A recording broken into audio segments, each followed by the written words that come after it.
Hi, it's Janos, Reverb Audio. And I think you were wondering what's going on, why are we hearing music? Actually, you heard music through... Oops, no, it flew off. That's my lapel mic. And now you understand why there's so many YouTubers holding it in their hand and talking through the whole thing like this with like an idiot with a, lollipop pins, and because probably they were fumbling with it and it flew out and now they don't want to let it go. Okay, I'm not going to follow anyone's example like that. I'm going to put it back. So today I'm like totally checked out, you can see that. Long day at work, anyway, not the only day like that, but it's just... So I thought that I'm going to do something really different today, and I was thinking that, okay guys, I'm going to show you how Wizzer cone distortion sounds, and I hope that you can hear it through the ether as well and through the YouTube MP3 conversion. How does it sound when you can hear that nasty Wizzer cone distortion, right? You heard that on Lorena McKennitt's voice, that shoutiness and that upper mid-range, like going aggressive, and she says that doesn't sound like my crooning here, but this is that extra nastiness added to it. So we were hearing a little bit of Lorena McKennitt. That's her real CD. I'm just taking away those extra hard plastic covers, tossing them out, and I put the original CD inlets and the booklets, like front page, everything into a nice slim thingy, and the CD goes in there, of course the original CD, and I have like hundreds of CDs in a small box like that. and I did that thing so I can have all my records out here. Nice. And now the CDs are under the chair. I mean, under the well, it's a chair, it's a Poang chair, it's an IKEA Poang chair. There's one on each side, there's a sofa there, and chair, CD. And so what you heard here before, that nasty mid-range shout, that's what you can hear as the Wizzer cone distortion. And I just did this to demonstrate why is it that people hate single driver speakers so much. Is that nasty, unbearable Wizzer cone distortion that screws up totally the mid-range, and is only the single driver speakers do that, and you should never have it, because then it will ruin your life, because Wizzer cones are just absolutely terrible and they are the source of all evil.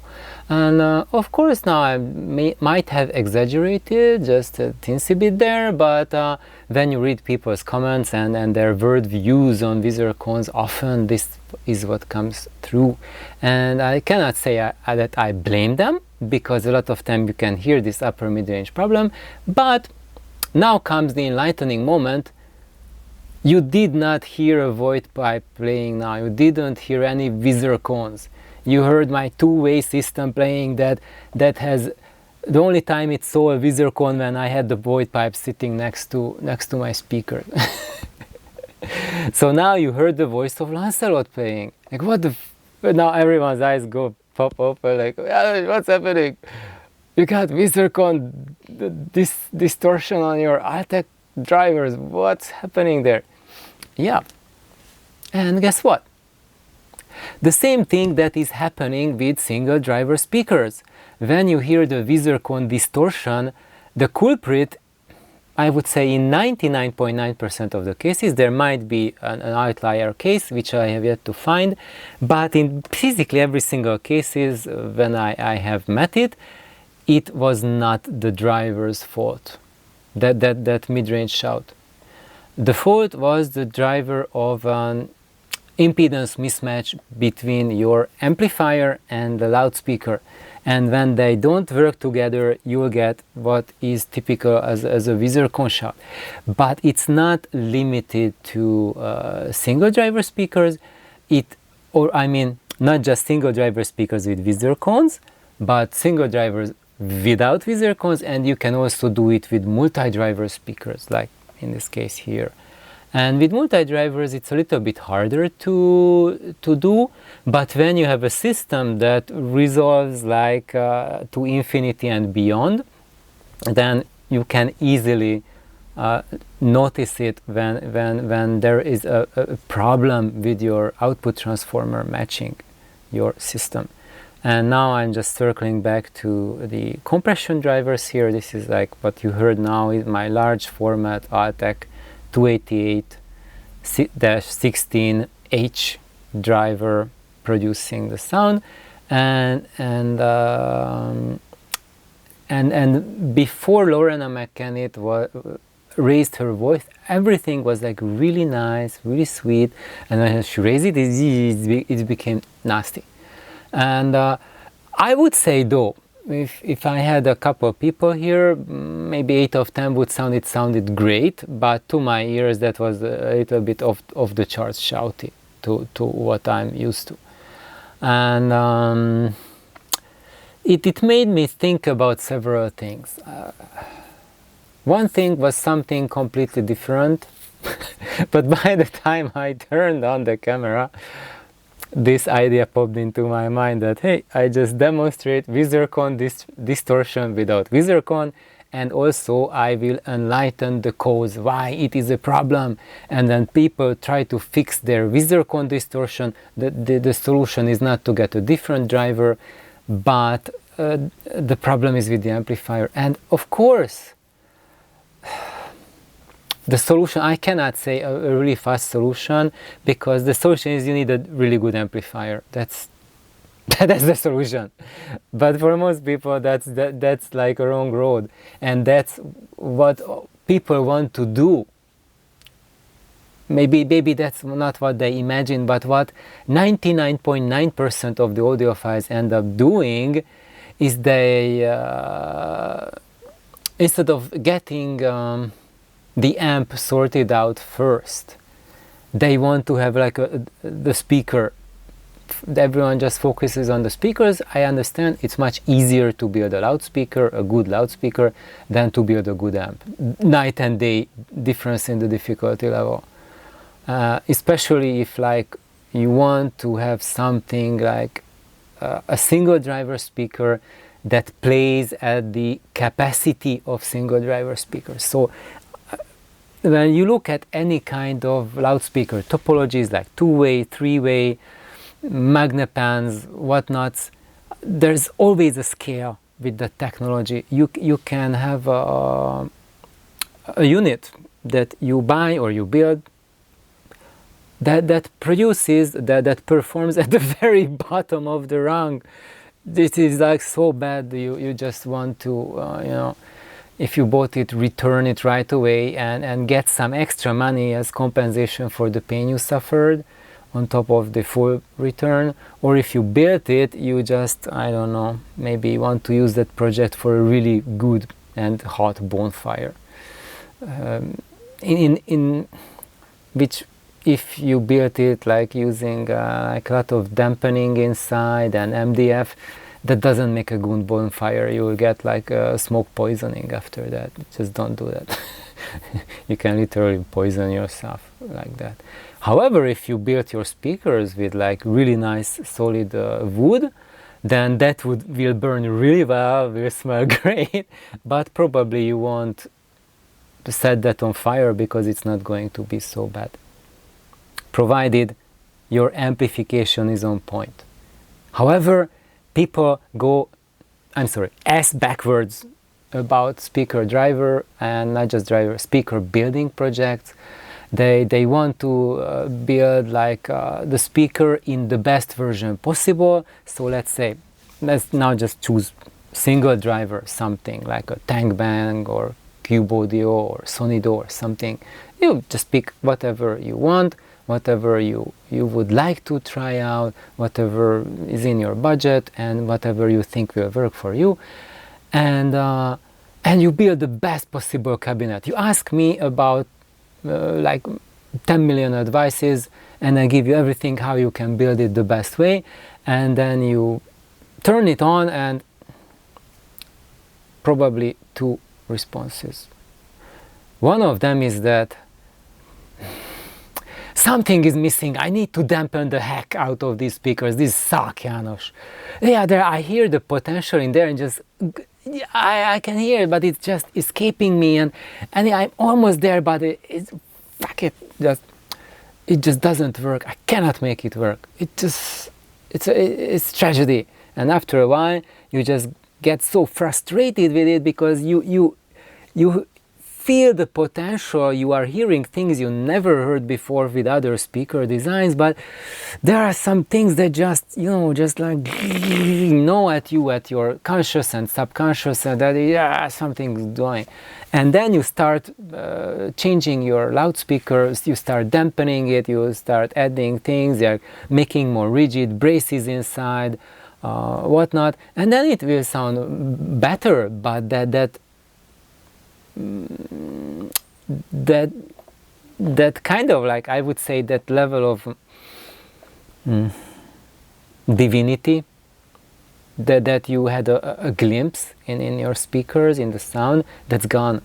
Now it's fallen down into what I would say is more like a mediocrity, and under mediocrity I mean like mid-level commercial speakers, which for most people is just like, wow, it's like the best you can have. For me, that was like that 20 years ago, like a mid-level, mediocre commercial loudspeaker. For me, like, I was just doing, as a college student, maybe like a B&B Bauer Wilkins DM 802 or something like that.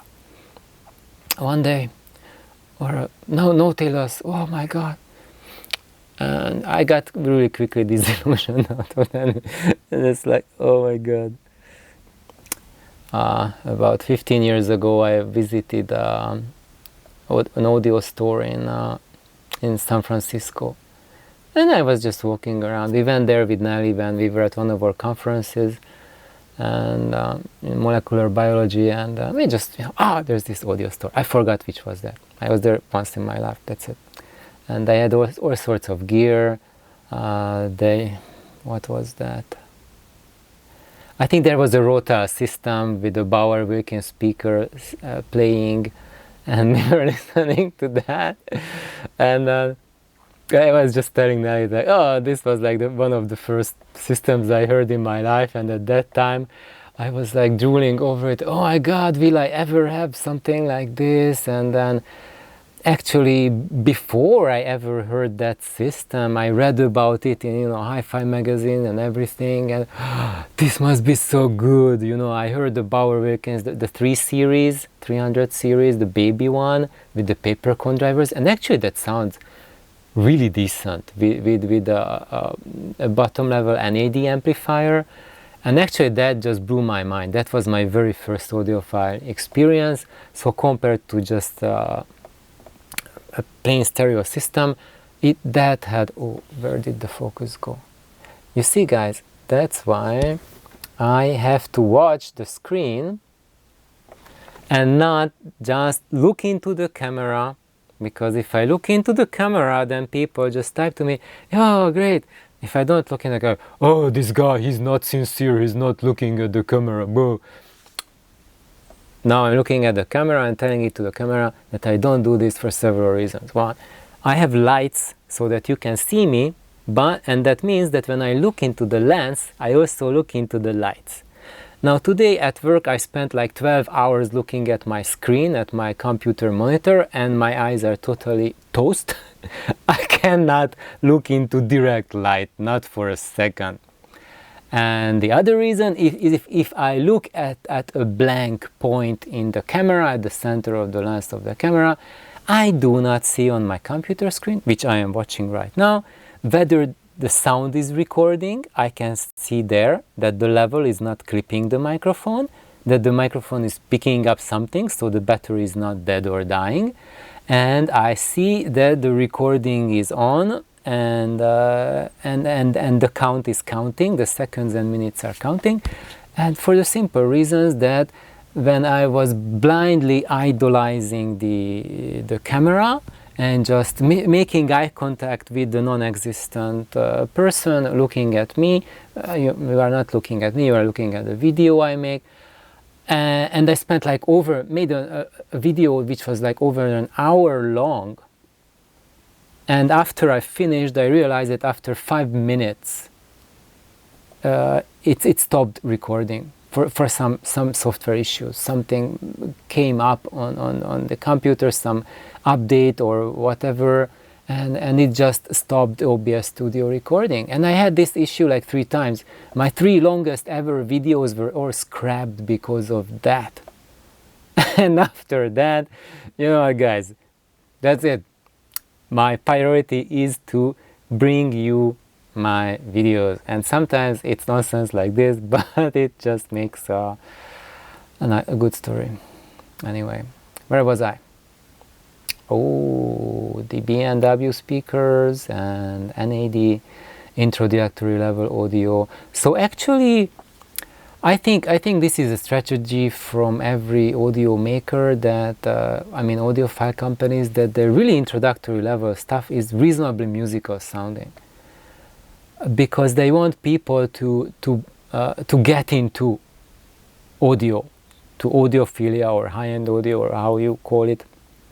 And if the first system they buy is not musical, sounds like crap, you bring that stuff home, and your whole family says like, are you freaking out of your nuts or mind?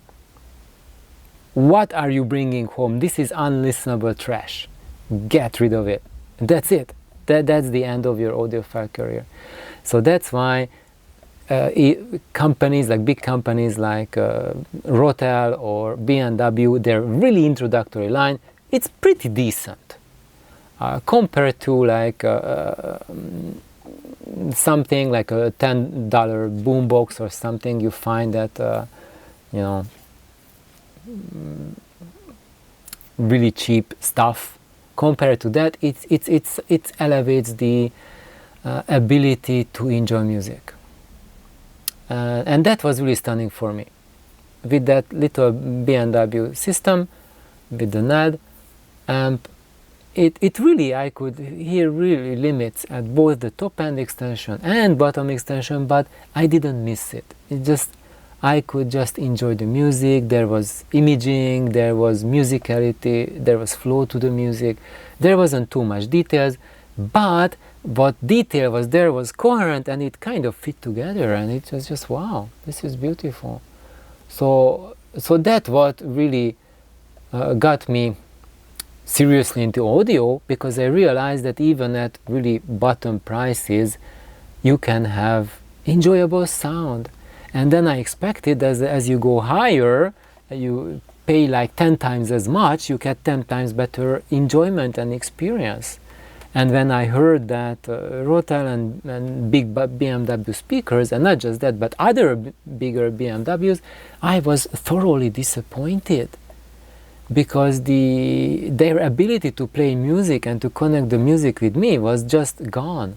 And the more expensive the system got, the more it was gone. Yeah, there were more details, there were more hype in it, and there were more, but the further it got away from the concept of music. So why am I talking about that? That's because when we were just looking at that with Nelly, and we were just reminiscing about old times, and I said like, actually now that I listen to it, sounds even worse than what I remembered how it sounded. And then the store owner came and talked to me like, oh, hello, are you interested in the system? No, I'm just, like thinking back of old times. What was the system that you have at home? And I described it to him, and I also described my single driver speakers, everything has been driven by home built, I said custom built, custom built single-ended tube amplifier, and everything hardwired from cartridge pin to the driver. It was hardwired silver, everything in the signal path. And the guy just like Because, and he said, like, then why on earth are you listening to this shit? That's how he called his own products. So actually people are aware of it, that along the lines of audiophilia, there are problems. There are serious problems. And I would say a big part of the problems are caused by the amplifiers. And I cannot blame it just on the amplifiers themselves. I have to blame it on the audiophile culture that we demand from the companies greater and greater detail level, more extension for the frequencies, more extension in dynamics, more extension in the bass, more extension in the sparkle, extension everywhere. And imagine, this is like, if you want extension, basically how you have to mold the sonic signature of the product is you have to pull it away, like you you have like a pasta dough, like a pizza dough, and you have to pull it, and the more you pull it, the better your pizza will be. But there's an optimal level to which where you pull that pizza, and that will make the great pizza. But and that for the level of that introductory NAD speaker and B&W speakers and NAD amp and B&W speakers, that introductory ones, they just pulled the pizza dough to the optimal level that the parts quality allowed for that, and that's when you can enjoy the pizza. And in that case, it's like a simple pizza. There's nothing there, just like tomatoes and cheese. That's it. There's no extra zing, there's no extra hype, no extra bass, nothing. Just plain pizza. But a well-made plain pizza is still a darn good well-made plain pizza. And now what companies are doing is that they stretch that available dough to as far as they can, and the thing just starts tearing apart. And they say, oh, there's all that topping inside. Oh, look at how it measures. Oh, the distortion figures, frequency extension. We put in these really Kevlar tweeters. Ooh, or Kevlar woofers or something like that. Wow, fantastic. But the pizza dough that the amplifier is producing is stretched so thin that all of the fancy topping that the speaker is putting in just falls right through and ends up on the floor raw. And you end up with a pizza crust with pieces of flakes or everything burning, half of the stuff raw on the floor, and it's inedible. That's how we end up with things. And that's how people end up with well-intentioned speaker projects, that when they want to build the ultimate loudspeaker, but at the same time there's massive problems with the amplification. And I'm trying to convey this with my channel at all times, that the secret for void pipes, I'm just now speaking about void pipes or any single driver speakers, is the amplification. So like those designs I share on my channel, what I always told about the Lagrange speakers, that which are single driver speakers, they are not void pipe, but they're single driver speakers, is that they are indicator speakers, which means is that they do not have great sound by themselves, but they will sound whatever your amplifiers sound. And they are the kind of like when you, if you think that loudspeakers are human personalities, then think about the Lagrange speaker as that child, as that 6-year-old child in the crowd, when the emperor with his new clothes, you know, the emperor is naked, but he was just sold the idea, oh, you are wearing the fanciest clothes, but he doesn't see it, but he kind of like doesn't want to admit that he cannot see it, so he acts as if he had clothes on and parading butt naked, you know, on the square. And everyone is looking impressed because no one wants to admit that the emperor is naked, there's nothing there. And which is even worse, they don't want to admit that they cannot see those fancy clothes until there's the child points out, look, the emperor is naked. And then everyone, you know, once a kid says that, no one can, you know, hide. Everyone just says, oh, dang, yeah, he's really naked. It's not that I cannot see an invisible magical clothing, it's that he's not wearing anything. And that's what Lagrange speakers are doing. That's what they're doing with your amplifier, is that once you are an adult, which means I call like like other speaker designs, mostly commercial speakers, because they are always designed in a manner to satisfy the needs of really sucky amplifiers. Otherwise, the loudspeaker maker companies would go really fast, really soon out of business if they made speakers which only play with good amplifiers. Or I would say, this doesn't sound right. This puts you in the wrong mindset. If you make speaker that lets you hear the amplifier, then that speaker won't be a big commercial success, because in most cases it will be really, really sucky. And only a really tiny portion of the amplifiers are really, really good sounding. So, but in that cases, that speaker, you will love it like 1,000 times more than any other speaker, because finally you can hear your amplifier singing. And why I say that those are indicator speakers, and actually all of my loudspeakers, not just the Lagrange, my void pipe, what I recommend, my void pipe cabinet with cube audio drivers or with Fostex drivers. Don't forget, guys, I developed them for the Fostex FE204, so they are optimized for that. So if you cannot get cube audio drivers, get the Fostex FE204. If you cannot get the 208 Sigma. FE204, they haven't been making it for 20 years, which is quite a shame. I think it was one of their best drivers.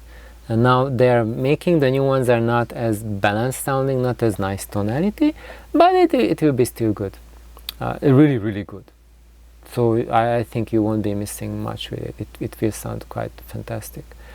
But just remember what I said, it will be also an indicator speaker, and it will ruthlessly shove it down your throat if you have problems with your amplifier.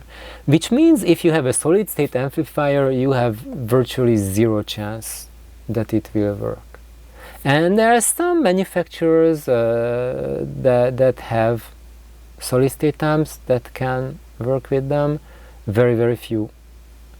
I can name only one that's satisfying enough for me, or hits my bar. It's Michael Yee Audio. So Michael Yee's solid state amps are good enough to play with any of my speakers. But I also have to say that my hearing, it goes to 20 kilohertz, and if your hearing doesn't go to 20, it just goes to 16 or 17, then the range of solid state amps will just exponentially explode for you, with which you can potentially use it for. Can I recommend any of it? Right on the top of my head, maybe like the CJ, the big Conrad Johnson. They had their old flagship, the 350. That's pretty nice. And what else? Maybe that beginner, that NAD, bare bones amplifier, the tiny one. Which was that? 3054 or something like that. I forgot. And there's probably a few more. I think maybe I don't know. I don't want to say anything else. But when you go solid state amps, that's the problem when you will hear the Wizzer cone distortion. It's just case by case, you have to flip through whether you hear it or not. But with good tube amps, Wizzer cone distortion is rarely an issue, and in most of the cases it won't be an issue. And if it is, that's because you have bad capacitors, like Nichicon capacitors. Just get rid of them. Oh, János, I have Wizzer cone problem. Just rip out with your bare hands all the Nichicon caps and throw them as far as they fly. Even the Muse series, just throw them as far as you can throw them, and have a good workout. and then you will notice, oh, much better. And I would say switch them to Elna Silmic 2s, but you cannot, at least not here in the United States. For months and months, I would say now like almost like a year, I cannot find them anymore. And not just those. When I'm looking at DigiKey or Mouser, they're empty. So guys, we have now a really huge issue, because like all of the audio companies, they are getting much of their parts to build their amplifiers and speakers from these huge distribution centers, and they are empty. So all of the import parts that are coming here to the US, they're not coming anymore.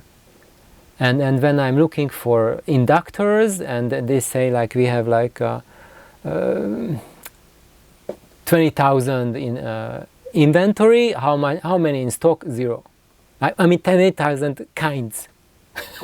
When I narrowed my search to a specific area, how many in inventory? 0.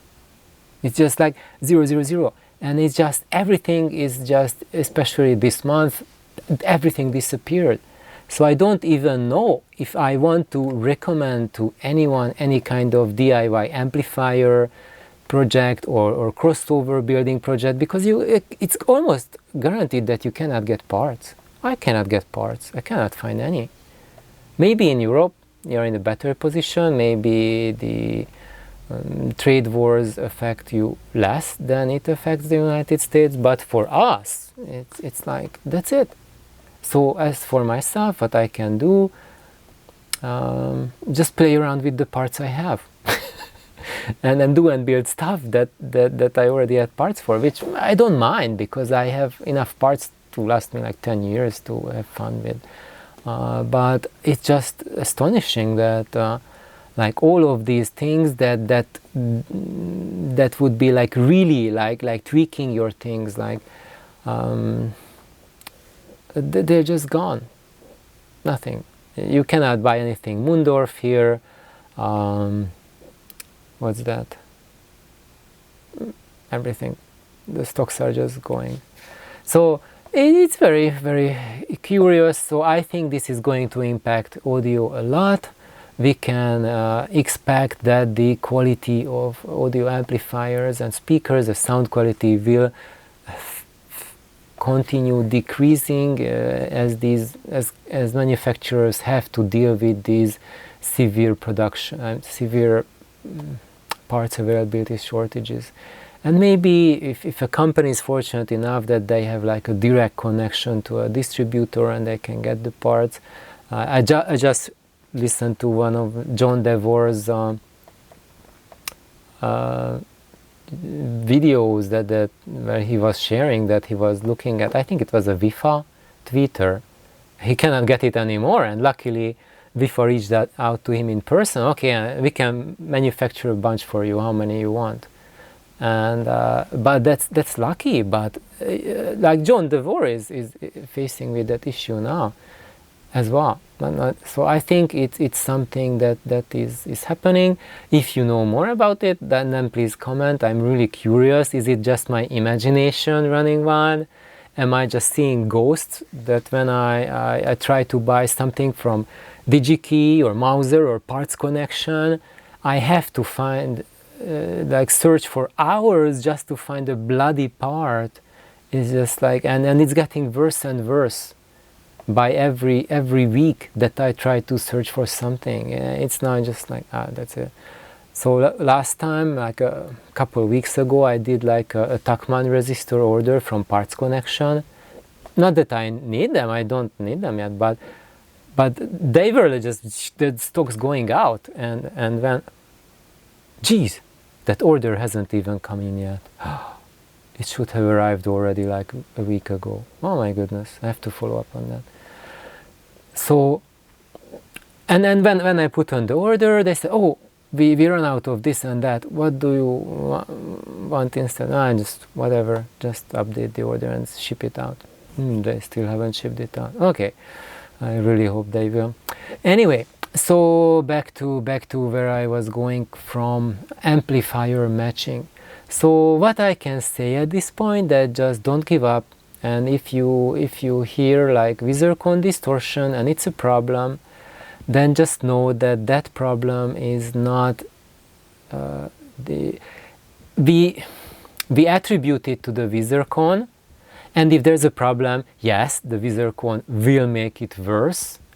But if there is no problem, then the Wizzer will not cause any problems.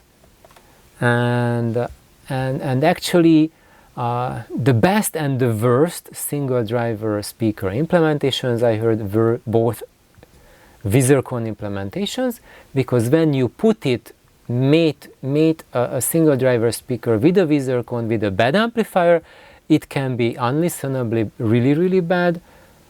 And swap that to another single driver speaker without a Wizzer will sound much more tolerable.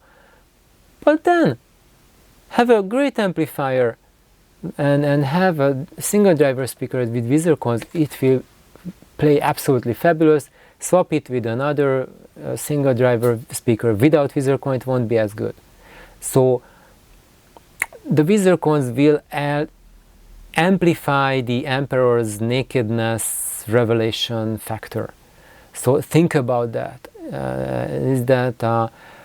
And before you build it, do you want loudspeakers that will urge you on to improve your amplification? And if the answer is yes, then do it. And now I said that there's like this part shortage that is a huge problem.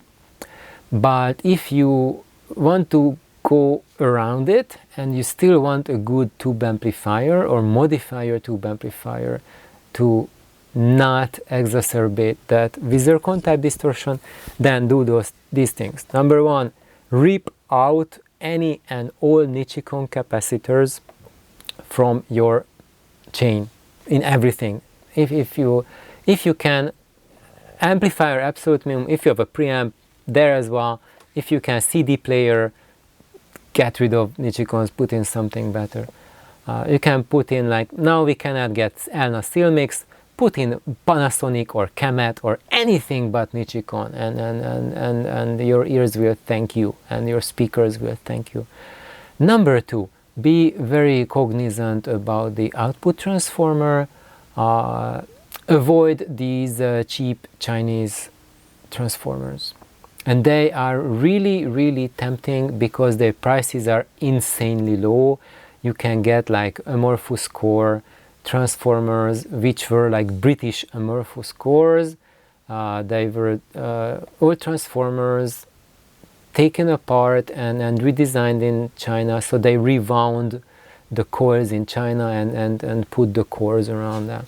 So it's like excellent core, and the winding technique that imitates the original British design, but the winding technique, like the tightness of the wires, the tolerances, the paper that's used between the windings, the former itself, how the material, the wire quality, which is abysmally low compared to the original copper quality that was used in the original transformers. So all of those things add a quality to these transformers that result in that sibilance. And I'm saying that because, as you guys remember, I put in a pair of those really huge, relatively huge AM core transformers in my single-ended amp to try out how they sound. And yeah, that potential, that having that amorphous core, that big core, and with the high inductance and everything, is, yeah, the bass level is substantially stronger and bass extension substantially more extended, dynamics substantially better. However, because the verse winding technique and verse materials quality for the wire and the former and the insulation used, that creates a high frequency ringing. and the rising response in the output when you go higher with the frequency, and that ends up as that what we hear as a typical Wizzer cone shout, that high frequency response just running away and distorting. And as many of you have noticed who have been using these transformers, that they need extremely long breaking periods. So I think mine's, maybe you guys can check it, probably now it's about a year or so that I have them, and every day they've been playing like 8 to 10 hours, so that's like pretty substantial break-in. And yes, during that break-in they tremendously improved, and in addition I had to modify my crossover to suit for the totally skewed tonal balance of these transformers compared to the normal level that you get with most iron.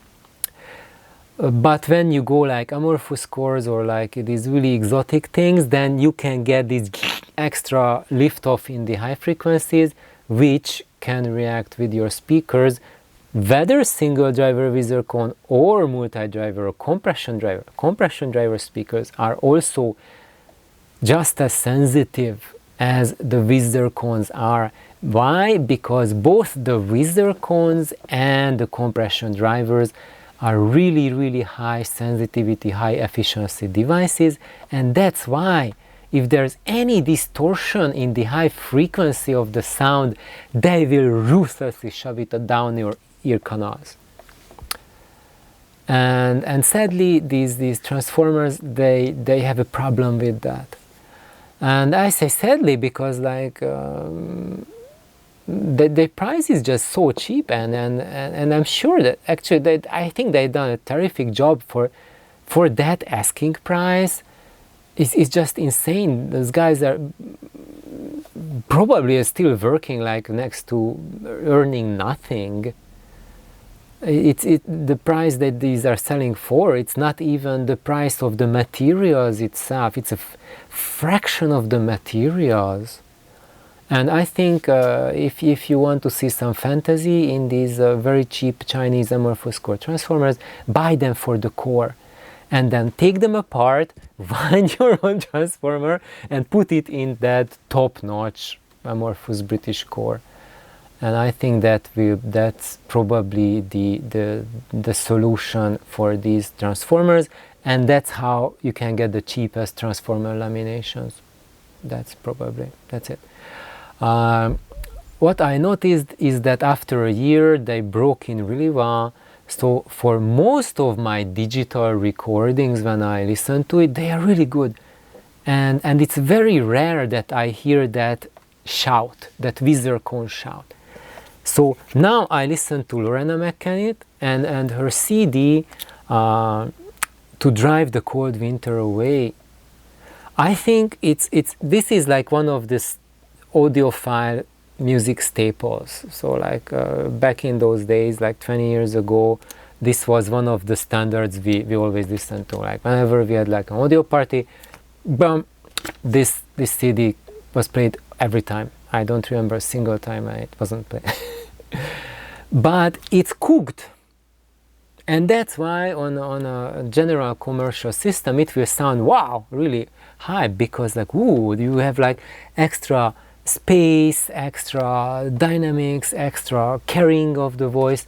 But when you play it on a revealing system that doesn't need like a secret sauces like that, or doesn't need like that testosterone boost on the material, then you will hear the testosterone boost, and in itself it just sounds like really gimmicky when you hear that. But now these AM core units, those transformers, are making this whole experience even worse, because it turns into this Wizzer cone shout. However, when the material is not cooked, in that case it doesn't get to that level. So, and that's the same thing that you experience with Wizzer cones. when you have problems with them. It's just with certain materials that you hear that really bad shout. With others, it might be just something low level, or you don't hear it at all, depending on the speaker. And I arrived to this train of thought to share this with you because I just stopped listening to this before I started recording, but before that, Holy Grail, I was listening to that. So I know this is not a records video, and people always check out when I'm talking about records, but now I just want to mention that the Lorena McKennitt as an audiophile recording that was mixed and mastered for audiophiles, recorded in an audiophile fashion with the explicit desire that people will listen to on very high priced equipment. And this other, Johanna Martzy, this is a transfer from her LPs. This is her Columbia, I think most of her Columbia recordings, and I think Columbia did a transfer of her Columbia records to CDs, because now the CDs are really you cannot really find them much, but she is one of the most amazing violinists of the 20th century. I think, in my opinion, she is the most amazing violinist of the 20th century, not just 20th, ever, who ever got recorded. Might have been more amazing ones like Paganini, but Paganini never got recorded. He lived before that era. So anyway, of the recordings available to us human beings alive on this planet right now, I think Johanna Martzy is an absolute treat. And I have one LP of her when she plays Brahms, and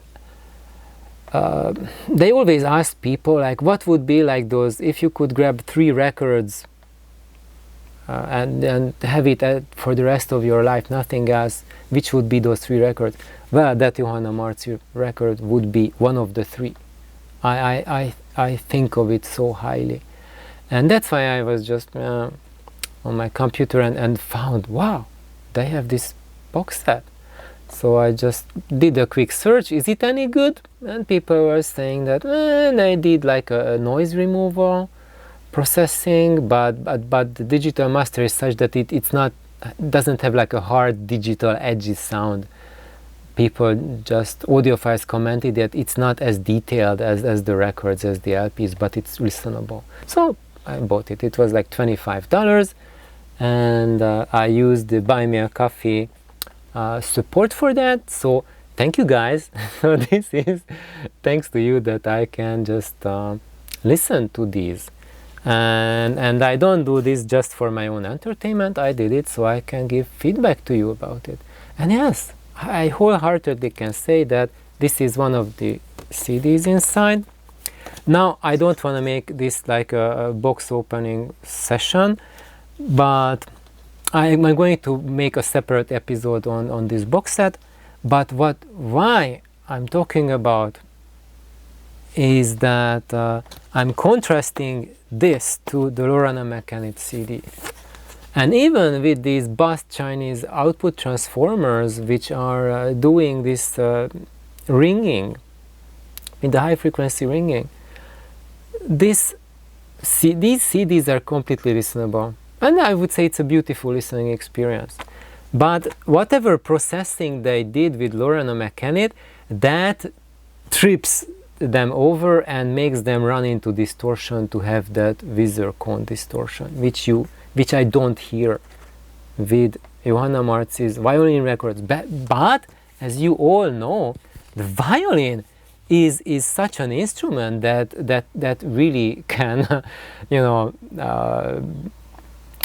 get any upper mid-range frequency producing transducer into, a cat screeching contest when applied on it, and still I think the transfer is really good. However, what struck me is that I didn't listen to the LP right now before that, but I really have a vivid auric memory of how the LP sounds, and compared to that, yes, it's really audible that they did noise removal. And sadly, when you remove noise, you cannot just remove noise. It's not so that, let's say, what do I have here? Okay, I have two cat toys here. Let's imagine that this is the recording, okay? And this is the music material in the recording. And let's say the blue one is the music material, and this one is the noise. And when we are doing noise processing, we are taking away the noise, and the music is left, the signal is left. No, it doesn't work like that. So whenever they are doing noise processing, some of the noise still remains, but they are also removing some of the music. And the form the noise remains is not as a shh or a screech or pops or something, but as destruction of the signal, and it gets molded into the audio signal, so that it's now different. It's not like what it was before, and it was something that when I started listening to the CD, it didn't bother me as much, but towards the end of the first CD, I was pretty much like, Stang, this is just really a lot. It has a lot less life. It's still absolutely fantastic. I just only listened to so far the first CD in the set. Absolutely stunning, and it's still, even with that, it's one of the best violin experiences from recorded music that I can have. One of the best. But when I play the original, the Brahms, it just floors everything. It made me just cry in myself, weep like a child, like, okay, like Yehudi Menuhin and Jascha Heifetz, they can't even lick Johanna Martzy's boots. If they would become her pupils, they would need like at least like a decade to learn from her to get to her level. And it's just like really, really unfortunate how fame goes, and that's kind of like that was like the 20th century signature, that as a female performer with an instrument, you had no chance. Even if you were 10 times as good as man, even then you were just like a minor part, you know. She has a couple of recordings, but almost no one knows about her. Just like her name is not in the book. So when people talk about great violinists, no, it's very rare that someone ever mentions her. People don't know. It's not a common name. Even though I think, and not just me, there's like when you look online, it says she has a cult following, and it's for reason, yeah, because she's that good. But that was life, and that at her time, as a female violinist or as a female pianist or anything else, you didn't have a chance. You only had a chance as a female singer, because guys couldn't do female singing for a simple reason that most guys have short hairs. Like, not me, but even I cannot do female singing because I don't have high voice. And my face is not as pretty as a, you know. Anyway, and maybe, yeah, I have long hair, but I'm not wearing skirts, so. Now this episode gets really, really weird, because actually it's one of my things that at one point I want a Scottish kilt. That's just so kick-ass. And Nelly got into like making kilts. She's doing like a phenomenal patterns and amazing kilts, just insanely good. And just like, okay, I want my own kilt too, you know, like my own clan kilt. I created. Anyway, back to the recordings. So I was feeling that the CD transfer is like already we have dropped a notch below the level of how much the music, the talent, life, authenticity, and the liveliness, that this is a live human being, and she's giving us music and her talent. When we reduce the noise, we take away not just the noise but also the life, the talent. Part of the low level signals get also eroded with the noise, and at that low level signal level, that's where I would say that the undiscovered country, if you are a Star Trek fan, you know, the future is the undiscovered country, that like the leap into the undiscovered country, that final leap that one can have in audio is the access to that low level signal. And when you have access to that low level signal in the recordings, that's when your audio experience and your audio gear jumps from like a really good commercial level or really good level, which people already usually call like absolute high-end. From there you get like a monumental jump on how you experience it and how does it feel for you, and how that's when you just deviate completely from the path of gimmickiness and faked dynamic range, fake details, fake etc., and you just go on the path of honest details and embracing naturalness in music. And even then, this is a really nice recording.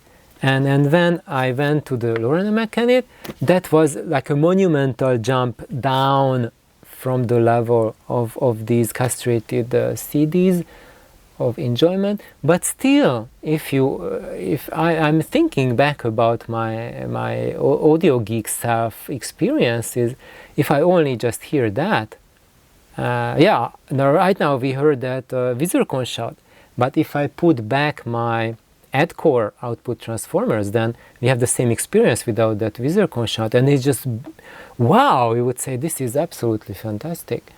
But I'm just saying this to remind everyone that when you have a really fancy sounding ultra audiophile recording, now this is by today's standards it's not considered ultra audiophile anyway, but falls on that path. It's a stone from that path. Maybe not the biggest stone, but a stone definitively that paves the path to the audiophile recordings. And if you are there, that you think that that's the absolute peak that audio can give to you, no, that's just the rock bottom, and there's only up to go from there. But when you go up, it's not that you will have more bass, more, kind of like a Titanic syndrome. Let's build the ship more and more, so we can ram the iceberg and then everyone dies. And those who survive, they have trauma, they're traumatized for life. And that's what people experience too, when they fall into that rat wheel, that carousel, that they're chasing more and more detail, more. They after a while, everyone burns out. That you have spent like $1 million on audio. You maybe like you sold your car, you mortgaged your home, maybe not, but for sure your wife is long gone. Your kids don't talk to you anymore, and then you realize, man, it really sucks. Doesn't sound good, but how you can get out of that is that create an opening for yourself to be able to go back to this path. So when you have like an ultra audiophile recording and then you put on this Johanna Martzy CD, and if your system is capable of rendering that with enjoyment, or you need to do some certain modification on your system to play the CD set really well, then you will reignite your love, your connection with music. And I really say this empathically, that the most important part of audio gear stuff is not that you need more bass or more resolution or more bits or a better DAC, but you need a deeper connection with music. And the system that will be your keeper system, your endgame system, something that will make a meaningful difference for your life, is the system that will let you connect to the music and focus on the music. Because as soon as your system keeps you focused on your audio gear and on your mania, on your addiction to just stretch that pizza dough even further, what you will ultimately achieve is that the dough will just rip, and you will have a crust like a rim, and there's nothing on the inside. To me, that's how a lot of these ultra high-end audio systems sound, that there's so much show in it. It's extended to beyond the world. It's like, it's so showy, it's just amazing, but there's no substance. It's gone, it's totally gone. And that's why those systems can only play like 2 or 3 recordings, nothing else. Because that's how much fits in that rim, in that piece of the crust that remains, because all the substance is gone. All the music of the world is gone. Nothing is left there anymore. So I hope that was a bearable episode, and maybe you learned something, or if not, at least I hope you had a great time, or at least a good time. If not, I don't know why you are still here. So thank you folks for being here and sharing company on this amazing route that I can describe as audio addiction, affliction, love of audio gear, love of music. I think to me it's all of them. Thank you for listening. Bye bye.